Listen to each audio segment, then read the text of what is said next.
Pak Kabit, Pak Ya, Haryanto, Bu.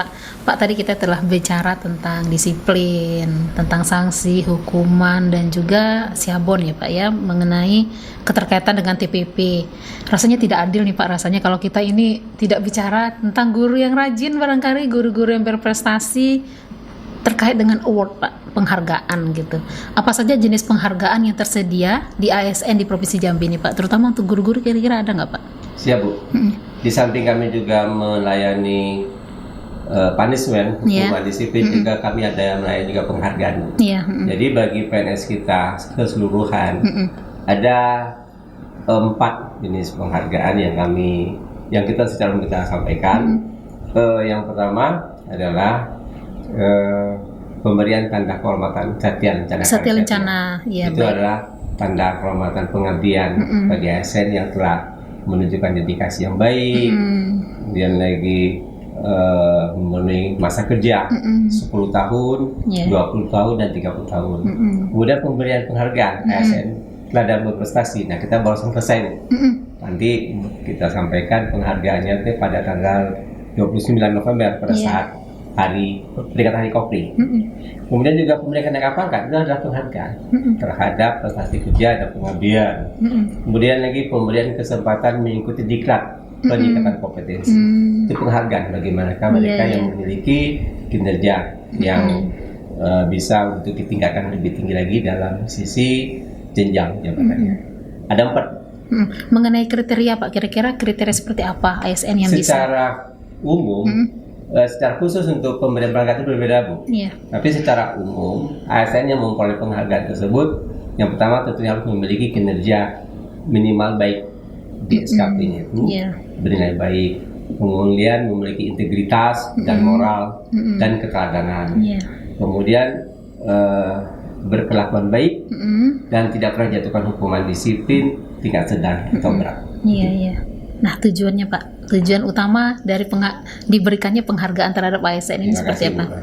Tentunya ada tujuan, Bu. Ya, pasti ya Pak Kalau ya. tadi pemberian sanksi itu dalam rangka pembinaan agar PNS kita tuh tetap benar, tetap baik, dipaksa baik dengan pembinaan disiplin.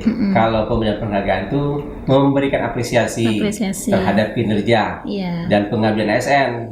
Tentunya yang mereka sudah memiliki kinerja bagus, tidak punya disiplin, tidak memiliki masa kerja 10 tahun, yang bersangkutan bisa diusulkan untuk memperoleh tanda kehormatan Satya Lencana Karya Satya.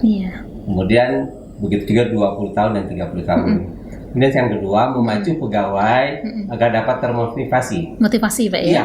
Jadi pegawai yang lain kalau melihat rekannya mendapat penghargaan, pengen juga nih ya? Pengen juga, Bu. Apa sih kelebihannya? Juga memacu yang bersangkutan untuk meningkatkan prestasinya. Yang ketiga, menciptakan kompetensi. Kompetisi agar suasana kerja saling berkompetisi Pak ya? Berkompetisi positif. Kemudian menemukan pegawai potensial lain dengan memiliki kinerja dan bakat yang terbaik di UPD. Itu tadi. Jadi nanti teman-teman yang kalau selesai pasca pemilihan ASN teladan berprestasi itu tentunya menjadi alternatif untuk masuk ke dalam kelompok suksesi. Itu. Baik. Tadi Bapak sempat menyampaikan ada 4 kategori Pak ya yang bisa mendapat penghargaan. Nah, ini siapa Pak yang berwenang memberikan penghargaan tersebut? Iya, Bu. Terima kasih. Untuk tanda kehormatan Satya Lencana Karya Satya itu yang berwenang adalah Presiden Republik Indonesia. Kemudian untuk kenaikan pangkat, kemudian untuk PNS teladan berprestasi, itu adalah kewenangannya PPK, Gubernur, Kepala Daerah. Kemudian untuk peningkatan kesempatan meningkatkan tingkat kompetensi adalah Kepala OPD yang bersangkutan. Misalnya teman-teman di Rumah Sakit Umum untuk meningkatkan kompetensi di Nakes, tentunya Direktur dan Rumah Sakit dan Kepala Kesehatan untuk memberikan kesempatan kepada nakes untuk meningkatkan kompetensi. Itu, Bu. Baik, mungkin dari sahabat Disdik, guru-guru hebat kita dan tenaga kependidikan, mungkin ada yang berminat ini Pak untuk ikut. Kira-kira apa saja syarat-syarat administrasi yang harus dipenuhi? Sampai saat ini kami masih menerima, Bu, untuk usulan Satya Lencana dari seluruh sekolah. Nah, kami sampaikan ke sahabat Disdik, sebenarnya Bu, Bapak Ibu sekalian, sahabat Disdik bisa mengusulkan melalui aplikasi layanan BKD. Jadi Bapak Ibu melalui kepala sekolah bisa mengusulkan usulan untuk memperoleh Satya Lencana Karya Satya. Itu untuk periode Desember sudah kita buka. Cuma ada satu syarat yang harus dilengkapi, yaitu surat pernyataan tidak pernah jatuhkan hukuman disiplin Iya. oleh kepala BKD. Kepala Itu BKD. diusulkan dulu. Setelah itu keluar baru dilengkapkan semua persyaratannya di aplikasi layanan BKD. Insya Allah itu sudah terbuka. Kemudian untuk PNS teladan dan berprestasi, kita menerima tahap sekarang adalah kemarin ada tahap wawancara dan presentasi. Baik. Ada 5 guru 5 guru ya. yang ikut dalam kompetensi ASN teladan berprestasi. Insya Allah pada tahap berikutnya wawancara dengan pimpinan untuk menentukan 12 terbaik ASN teladan yang akan menerima penghargaan pada tanggal 29 November 2024. 29 November. Itu Bu. Iya, iya. Jadi bagi teman-teman guru silakan persiapkan untuk tahun depan untuk mengikuti seleksi yang sama. Iya. Insya Allah. Semoga ini menjadi motivasi bagi Iya. guru-guru hebat dan tenaga kependidikan kita. Insya Allah. Pak, ini nih misal Pak, seorang PNS ini, anggaplah seorang guru ini telah mendapat penghargaan nih Pak kira-kira. Terus dia melakukan suatu kondisi yang membuat pelanggaran misalnya gitu Pak ya, pelanggaran dan sebagainya. Kira-kira penghargaan yang sudah diterimanya bisa dicabut atau ditarik kembali Pak? Iya, bisa Bu. Bisa ya Pak ya? Iya, dengan kriteria tidak terpenuhi persyaratan tadi. Kalau yang bersangkutan dijatuhkan hukuman disiplin, pelanggaran disiplin tingkat sedang dan berat, itu akan ditarik lagi. Akan diusulkan pencabutan untuk tanda satya jana karisatianya. Oh, bisa dicabut ya Pak ya Iya, berarti? karena tidak layak lagi yang bersangkutan menyandang. Iya, baik. Nah Pak Sadam, ini kembali ke Pak Sadam ini Pak, kalau misalnya ada guru-guru kita atau tenaga kependidikan yang kerjanya itu jauh tempat terpencil gitu, misalnya harus menyeberang pompong dan sebagainya, kira-kira dapat penghargaan juga nggak Pak? Iya, jadi kalau terhadap guru-guru kita yang lokasinya jauh ya, yang aksesnya agak sulit seperti itu, dia dapat juga penghargaan dalam berbentuk penambahan dalam TPP. Oh Ya, iya. jadi penambahan dalam TPP bagi guru-guru yang lokasi kerjanya jauh dari, ya lumayan besar Pak Kabit ya, Iya. untuk besarannya lumayan.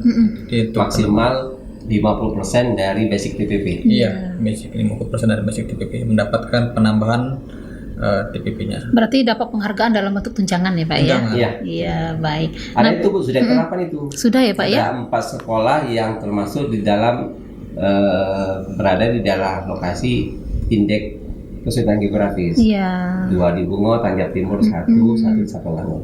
Itu guru-guru dan kepala sekolah serta tenaga TU-nya Ya. mendapat tambahan TPP. Pak, berdasarkan pengalaman Bapak ini Pak ya, sejauh ini Pak, penghargaan ini kontribusinya terhadap peningkatan kinerja ASN bagaimana Pak? Signifikan sekali. Signifikan ya Pak ya? Iya. Kita lihat bahwasanya seperti teman-teman yang memperoleh tanda satya jana karisatya itu rata-rata teman-teman sudah mengabdi di atas 10 tahun. Tentunya mereka sudah memiliki masa kerja yang cukup banyak, kemudian lagi pengalaman kerja yang sudah baik, sudah tinggi pengalaman. Sudah mengabdinya cukup panjang ya sehingga sebagai kami yakin dan ASN. percaya atas dasar usulan dari kepala prakarya yang bersangkutan, Iya. yang bersangkutan layak untuk menerima tanda-tanda kehormatan tersebut. Kemudian juga untuk ANS teladan dan prestasi juga kita minta testimoni. Testimoni apa oleh rekan dan pimpinannya. Iya. Dan yang bersangkutan memiliki inovasi apa. Jadi kami pikir ASN yang memiliki inovasi dan bekerja, itunya mereka yang memiliki komitmen yang besar Iya. terhadap profesinya sebagai ASN. Iya. Dan itu diberikan penghargaan, insya Allah membuat yang bersangkutan terpacu lagi untuk meningkatkan kinerjanya di masa Baik. depan, dan juga bisa memotivasi rekan-rekan kerjanya. Iya, baik.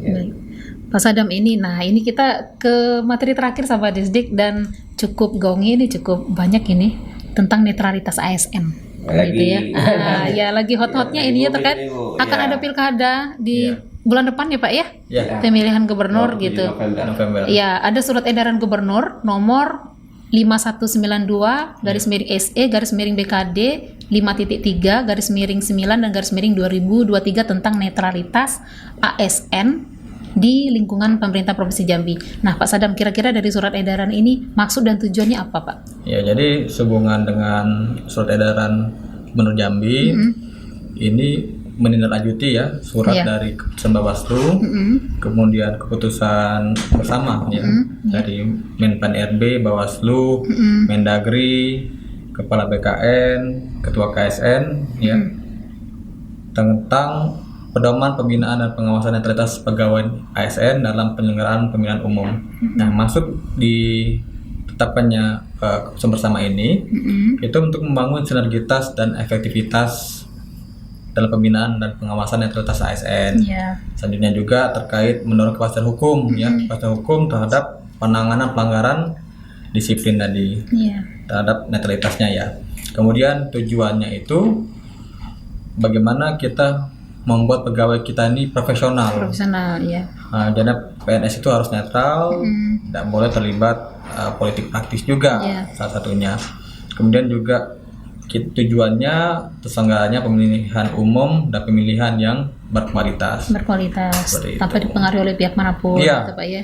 Heeh. Juga PNS harus netral seperti itu kan. Pak Kabit, nah ini Pak, bagaimana tanggung jawab pegawai ASN dalam menjaga netralitas Pak selama pemilu?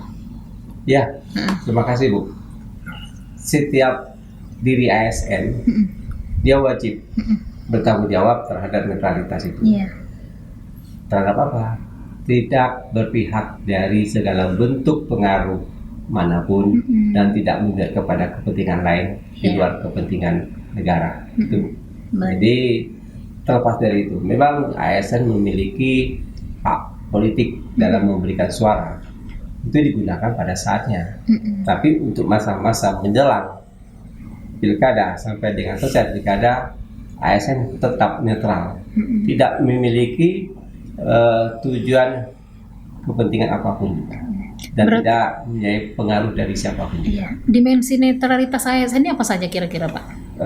Terdiri dari pertama penyerahan pelayanan publik. Artinya ASN tidak boleh diskriminasi memberikan layanan. Kita tahu kan nanti Iya. wah dia memberikan layanan kepada salah satu pasangan calon atau Iya. pendukung pasangan calon. Tidak boleh. Harus netral dalam memberikan pelayanan.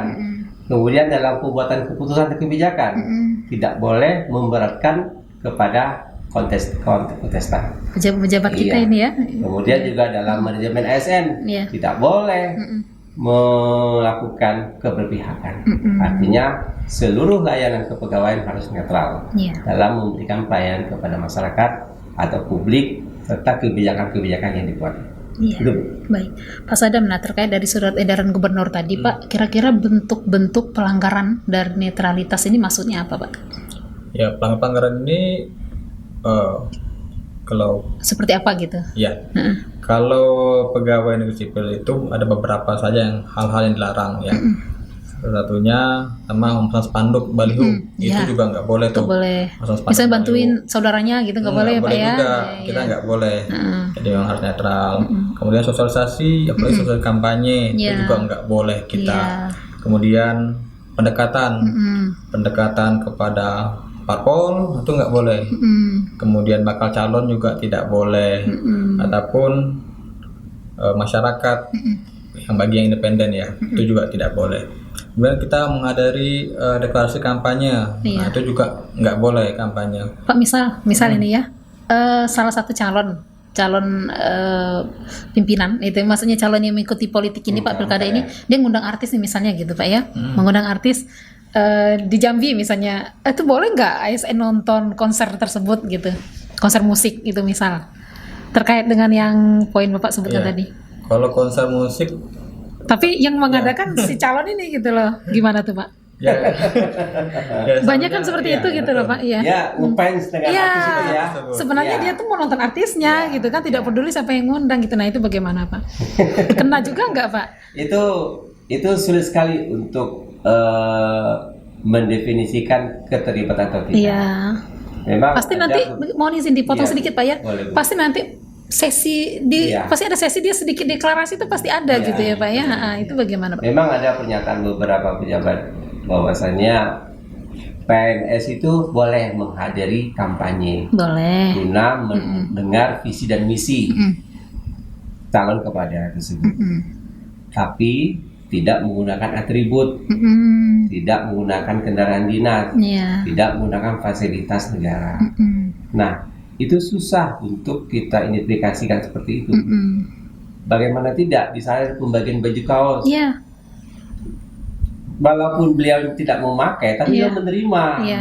Nah, di saat dia menerima, ada memegang baju yang bergambar salah satu kandidat, tentunya ini menjadi konsumsi bagi media. Mungkin yang untuk aman, kan kami sarankan Iya. lebih baik melihat, mengetahui visi misi kepala daerah itu melalui media lain. Media saja ya, Ya, Pak ya. di rumah saja. Toh ngepresnya dengan artis tersebut bisa melalui YouTube. Untuk Iya, bisa iya. nonton. Zaman Nah, sekarang. hadir ya, Oh apa iya itu iya. besar-besar. Jadi sebaiknya jangan ya, Pak Iya, ya. iya. Sebaiknya Kita jangan. nanti bisa saja nanti mereka melihat ada mainstreamnya ya, Iya. Pak. Iya, iya. Mainstreamnya. Walaupun tidak menggunakan atribut, tapi ada mainstream di situ, kita tidak bisa menghindar. Iya. Dan yang bisa dilakukan adalah tetaplah menjaga netralitas dengan menjaga tindakan dan perbuatan. Seperti apa penggodaannya gitu, Pak ya. Iya. Baik, Pak Sadam, silakan lanjutkan, Pak. Ya, jadi juga tidak boleh deklarasi, menghadiri deklarasi ya. Kemudian juga apalagi nggak bisa boleh jadi anggota parpol. Itu juga Apalagi boleh. itu ya, Pak ya. Nonton konsernya aja nggak boleh ya, Ya, Pak ya. apalagi jadi anggota parpol itu Iya. bisa PTDH itu nanti ya. Kemudian membuat postingan, nah itu yang postingan, Iya. komen dan like. Jaga share. jarimu berarti ya. Jarimu Jaga dijaga gitu ya. Iya. Iya, Jari iya. harus kita jaga, jangan sampai gara-gara jari kita, Iya. kita itu termasuk yang melakukan pelanggaran disiplin tadi. Baik. Kemudian mengadakan kegiatan yang mengarah kepada keberpihakan ya, itu juga tidak boleh. Kegiatan-kegiatan apapun, misalnya kayak arisan, Iya. kayak syukuran dan sebagainya, mengundang Iya. sasalo. Misalnya nih, saya nih arisan ibu-ibu, Pak, Iya. terus datang salah satu calon Iya, ke itu juga arisan, nggak terus gimana, boleh. harus kabur saya, Pak, gimana, Pak? Iya, itu nggak boleh Kira-kira. juga ya. Nggak boleh, Pak ya. Kemudian dari tim ahli, tim ahli juga tidak iya. boleh, tim pemenangan itu juga tidak boleh. Kemudian memberikan dukungan melalui fotokopi KTP. Nanti bagi yang independen Apalagi, ya. iya, iya. Kalau PNS itu memberikan fotokopi KTP-nya bagi seorang independen, itu juga termasuk pelanggaran disiplin juga seperti itu. Kemudian membuat keputusan tindakan yang dapat menguntungkan ataupun merugikan partai politik atau calon lainnya, itu juga salah satu yang tidak diperbolehkan seperti itu sih. Iya, baik. Cukup banyak yang harus disimak oleh sahabat Disdik ya, bentuk pelanggaran yang dianggap pelanggaran ya ini Iya. dalam kode etik ASN dalam netralitas pilkada ini ya, sahabat Disdik. Baik, Pak, ini bagaimana peran instansi pemerintah dalam memastikan ASN mematuhi ketentuan ini, Pak? Siap, Bu. Iya. Instansi pemerintah dalam hal ini perangkat daerah, Bu, Iya, ya? betul. Ya, kita memiliki 43 perangkat daerah. Jadi kami telah menyampaikan kepada perangkat daerah. Yang pertama adalah melalui surat edaran gubernur, Iya. kepala perangkat daerah melaksanakan sosialisasi dan internalisasi netralitas ASN di lingkungannya dan mengupayakan secara terus-menerus, Bu, terciptanya iklim yang kondusif, Iya. tetap melakukan pembinaan dan pengawasan terhadap netralitas. Jadi kita kan ada budaya kerja apel pagi. Nah, kami minta kepada seluruh perangkat daerah untuk memanfaatkan apel pagi tersebut sebagai media komunikasi untuk menyampaikan kondisi dan informasi terkini. Nah, yang sekarang adalah menjelang pilkada, Iya. kami minta untuk disampaikan secara terus-menerus. Iya. Jangan sekali bosan untuk menyampaikan. Berarti kepala sekolah nanti upacara di hari Senin sampaikan. Iya, gitu iya, ya. itu sudah Karena kami share, Bu. Iya. Kami share ke seluruh. apalagi ada siswa-siswa KKS. pemilih pemula gitu, Pak, Iya, barangkali betul, ya harus betul. disampaikan seperti itu. Kemudian membangun sinergitas Iya. dan efektivitas dalam pembinaan. Dalam hal ini kami lihat ada beberapa sekolah yang sudah membuat video terkait dengan netralitas ASN. Seperti misalnya SMA 11 di Serolangun. Oh iya, Pak, ya, itu luar biasa para sekali. guru membuat video singkat tentang netralitas. Itu Iya. menarik itu. Iya. Dan itu kami share ke grup MPKS. Kemudian melakukan upaya pencegahan dini. Kalau memang ada indikasi ASN di lingkungannya ketidaknetralan, Iya, iya. dia dipanggil, dilakukan edukasi bahwasanya ASN itu adalah netral. Kemudian juga bekerjasama kami, Bu, dengan Bawaslu berkoordinasi terhadap bagaimana ASN kita tetap netral. Kemudian juga kita sudah melakukan ikrar bersama. Iya. Jadi seluruh perangkat daerah itu dipimpin oleh kepala perangkat daerahnya melakukan ikrar tentang netralitas dan membuat fakta integritas. Iya. fakta integritas inilah yang merupakan pernyataan dari diri masing-masing bahwasan mereka bersikap netral. Iya. Kalau ada pelanggaran dari fakta integritas itu konsekuensinya tentunya adalah ketidaknetralan. Jelas tadi disampaikan oleh Pak Sadam, terhadap sanksi-sanksi yang tidak netral itu akan ada mereka terima nanti.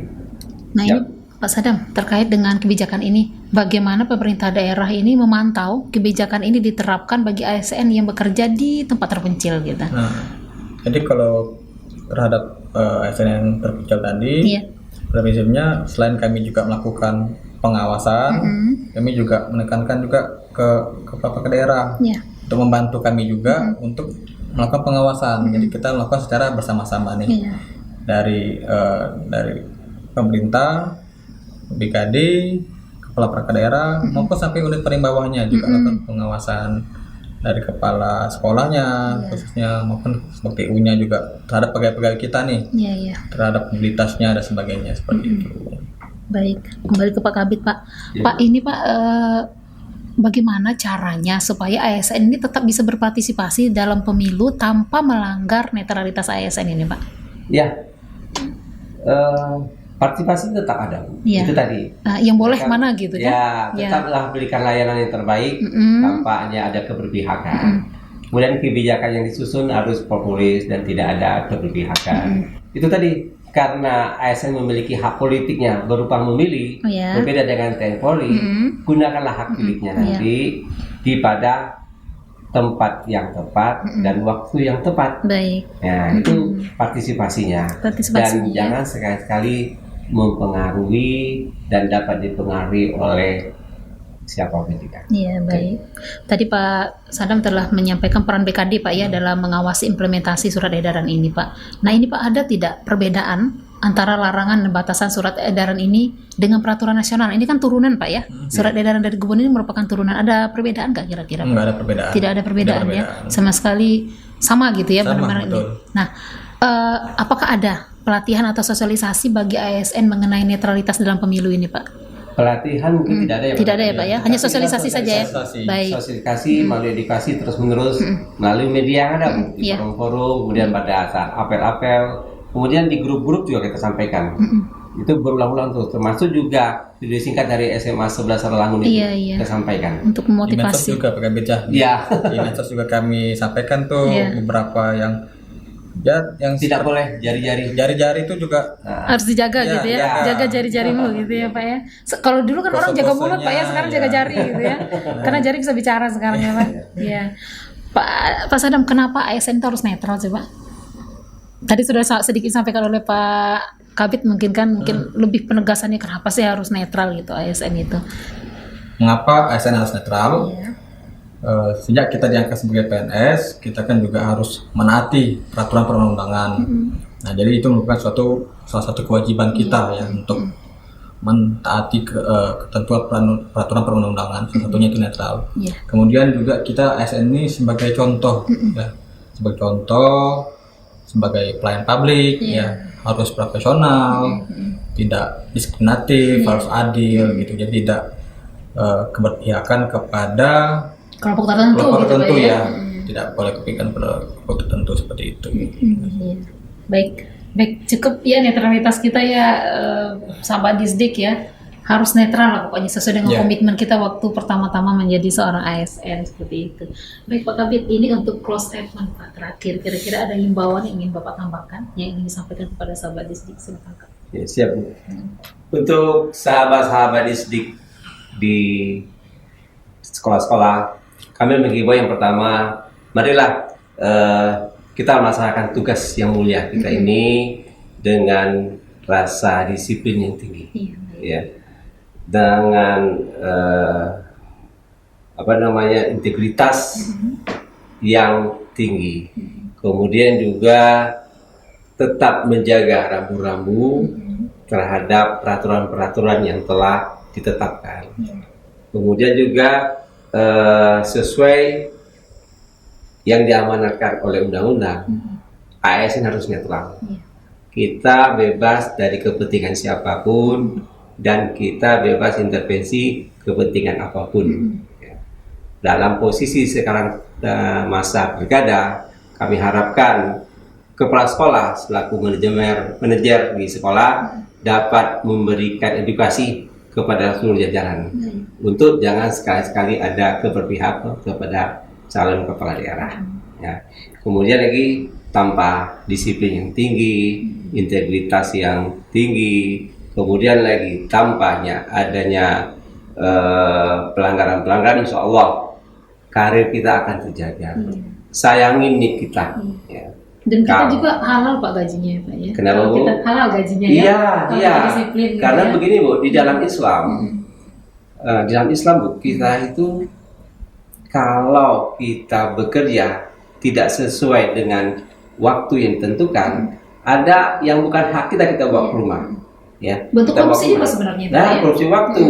Nah, yang korupsi itu adalah waktu. Iya. Tetapi gaji yang kita terima utuh. Iya. Nah, kasihan Bu, ada sesuatu yang haram kita bawa pulang ke rumah yang akan dimakan oleh anak istri kita. Tega tidak kita melihat anak istri kita menjadi bahan bakar api neraka. Benar. Untuk itu, patuhilah jam kerja. Baik itu datang pagi, datang sore, dan keberadaan di sekolah. Dan ingat, jangan sekali ada keberpihakan kepada salah satu calon. Karena ini melanggar ketentuan yang ditetapkan. Insya Allah, integritas, disiplin, kemudian kinerja dan kompetensi yang memadai, karir kita akan terbangun dengan baik dan melejit dengan hal-hal yang tidak diduga. Terima kasih Bu. Iya baik. Ada tambahan kira-kira? Iya. Terima kasih. Kita selaku pegawai di pemerintahan, kita ini diikat aturan ini 24 jam. Iya. Ya, aturan kepegawaian itu melekat kita Walaupun jam 24 jam. kerjanya nggak sampai 24 Iya. jam Pak ya. Jadi walaupun kita Senin sampai Jumat ataupun sampai Sabtu yang bagi 6 hari kerja, misalnya dari pagi sampai sore pulang kerja. Jadi sampai malam pun juga itu aturan kepegawaian melekat juga sampai kita sama kita. Iya. Maupun di hari libur juga melekat juga aturan kepegawaian. Maka disinilah kita harus memang menjaga sosok PNS tadi baik di umum dan sebagainya. Kemudian ada pepatah juga menyatakan ikuti aturan maka aturan akan menjaga kita. Oh iya. Ya tetap kita disiplin, netral, dan tetap semangat bagi seluruh guru-guru maupun pas sekolah di manapun berada. Iya, baik. Luar biasa sekali perbincangan kita. Kali ini cukup banyak ya Pak ya. Mudah-mudahan ini sangat bermanfaat memberikan informasi bagi guru-guru dan tenaga kependidikan di sekolah-sekolah dan juga ASN pada umumnya yang menonton podcast Sahabat Disdik ya. Terima kasih Bapak Haryanto dan juga Pak Sadam. Jangan kapok-kapok ya Pak. Nanti akan kita undang kembali untuk kita sharing-sharing di sini. Baik Sahabat Disdik, terima kasih telah menonton podcast Sahabat Disdik. Jangan lupa di like, comment, share, dan subscribe ya podcast kita supaya kita tetap semangat ini memberikan berbagai informasi kepada sahabat Disdik. Saya Diani Fidarniza dan juga tim podcast BTIKP Dinas Pendidikan Provinsi Jambi kami pamit undur diri. Mohon maaf apabila ada kesalahan dan kekhilafan. Wassalamualaikum warahmatullahi wabarakatuh. Mohon maaf ya Pak ya. Terima kasih banyak kepada